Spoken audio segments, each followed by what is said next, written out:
fact, the other day, Pastor Tony and I had been invited to speak at a marriage conference, and we're supposed to be talking about prioritizing each other. And when I was talking to my friend who had, who does this ministry, I think Couples 254, she told me, you know, when I got married, I thought I got married because we loved each other. But I now realize that we got married so that we can learn to love each other. Because it is only truly in marriage that you learn what love is. Because we all think love is that nice feeling of, but then, let me tell you what I've learned love is. Love is when it is raining, na nimeingia ndani ya blanketi na kausingizi kaanza kukuja. No, first, when we get home and ask, do you want some tea? Ah, no, I'm fine. And then kausingizi kamekuja tu vizuri sana, naenda tu kujiachilia naambia, that tea. And then I'm imagining leaving the bed, going anywhere, chai ilishawekwa kwa fridge, ni warm, niweke kwa flat. Doing it, that is love. Amen, my married sisters? Doing that is love. Love is when you have a small baby, and you're just falling asleep, and then your husband, who will go to work tomorrow because his paternity leave is 2 weeks and your maternity leave is 3 months, and he takes that baby and walks with the baby and, you know, makes a trip. But then, TJ, you really liked waking up at night. Anyway, just moving on. Making a trip over there till almost morning so that your wife can catch some sleep. Nobody sees. Nobody appreciates. Nobody comes and tells you, Pastor Tony, we understand you didn't sleep last night. It's okay, Daddy, just sleep. No.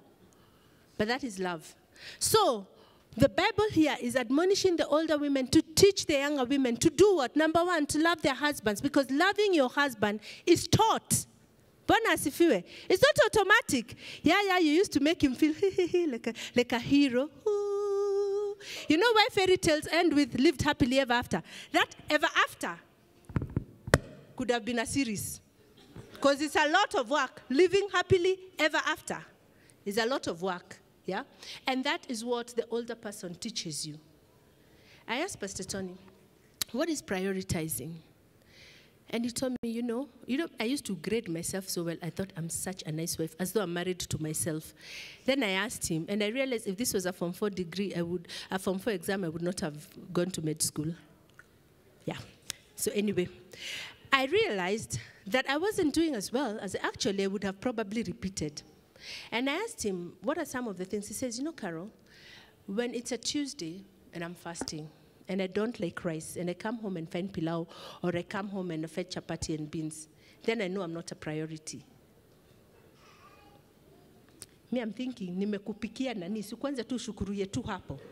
But you see, when someone is important to you, it means you know what they're looking forward to coming home to. This guy has been bashed uko inje.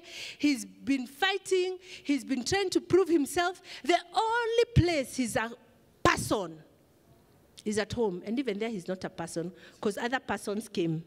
You know, I remember one of our married coaches was telling us of a time they would have this fight over chicken. And now he grew up where muguni ya baba. So he used to watch Daddy akikula, waiting for the day he'll be the daddy. His wife grew up where migunia, the children get a chance. I see you, my brother. The children get a chance to eat migu. You get? So the children choose, and then the adults will eat what was left because they ate when they were kids. Then they get married. So, kila saa, nishingo, wings. Inaitangwaje ile inafungukanga hivi kama kitabu inaitwa imondo. Gizzard. Hizo ndio za baba. Navumilia tu diawani. One day he just hit that plate. I'm talking about a pastor, a believer. I'm not going to be eating these things. Then the wife is like, what? How come you never find food here? Me, I'm not a priority. I'm not treated like the man in this house. Nobody thinks I matter. Blah, blah. You know how we like to be besides the point. The point is here and we're ukus. So the wife is wondering, kuku nimekufikisha hapo. Kaenda city market, akabai kilo ya miguu. Kula miguu, brother. Kwani?